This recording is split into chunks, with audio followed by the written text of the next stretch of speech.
Ternyata yang kita pahami sebagai agama itu ternyata bukan agama. Itu masalahnya. Pesantren, kalau saya mengkritik pesantren dianggap menghina Islam. Kan pesantren itu bukan Islam. Pesantren itu adalah produk budaya masyarakat lokal ketika mereka mau menerjemahkan ide-ide pendidikan ala Islam. Jadi kan namanya juga tafsir Quran, berarti dia bukan Quran. Ilmu tafsir itu ilmu buatan manusia.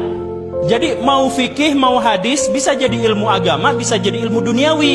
Mau matematika, mau psikologi, mau astrofisika, bisa jadi ilmu akhirat. Kalau itu kita gunakan untuk kebaikan buat diri kita dan buat manfaat buat orang lain. Perlu kita ketahui, kapan sih dimulai pesantren ada di dunia ini, yaitu di zaman Nabi Muhammad SAW.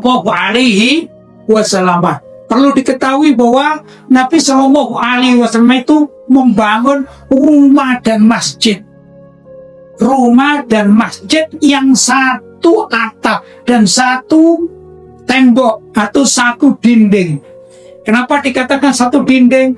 Ada hadis yang menerangkan bahwasanya suatu saat Nabi Muhammad itu terlentang di masjid iktikaf, sedang kepala beliau ini dijulurkan ke jendela, kemudian Siti Aisyah ini menyisiri rambut Nabi dari rumahnya, sedangkan Siti Aisyah dalam keadaan haid.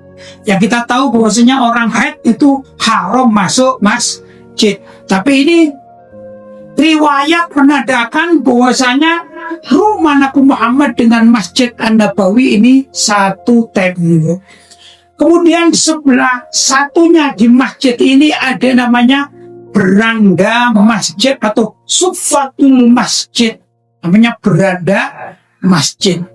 Saya tidak bisa menggambarkan bagaimana kondisi zaman itu, tapi kalau saya gambarkan di masjid kita ini ya, barangkali ini masjid kita di tengah-tengah, sebelah kanan rumah Nabi, sebelah kiri namanya suffatul masjid.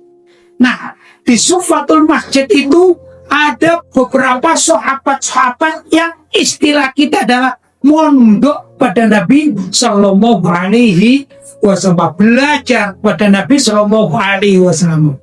Antara lain yang namanya terkenal dan sering kita sebut Sayyidina Abu Hurairah radhiyallahu taala anhu. Ini antara lain muridnya atau santrinya.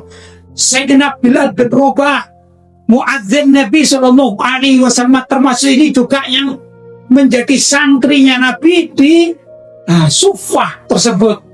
Ada juga Sayyidina Salman Al-Farisi, dan jumlah menurut sejarah memang berubah-ubah, tapi mayoritasnya jumlah orang yang menetap di pesantren Nabi sekitar 70 orang. Bukan sedikit ya ikhwan. Dan bisa kita kan ini kalau di Indonesia walaupun bukan pesantren yang besar, tapi bukan pesantren ala kadarnya. Jumlahnya berapa? Sekitar 70 orang. Ini sudah terdaftar biasanya kalau di Indonesia. Bisa terdaftar di kecamatan dan lain sebagainya. Artinya ini bisa dikemas menjadi resmi andai kata hidup di zaman sekarang. Ya ikhwan, itulah yang dinamakan Ahlus Suffah. Ahlus Suffah adalah orang-orang yang nyantri kepada Nabi, berada di Suffatul Masjid alias beranda masjid. Berarti pesantren pertama kali yang ada di dunia ini adalah pesantren Ahlus Suffah yang pengasuhnya langsung Nabi Muhammad Sallallahu Alaihi Wasallam. Di mana ini? Di kota Madinah Al-Munawwarah.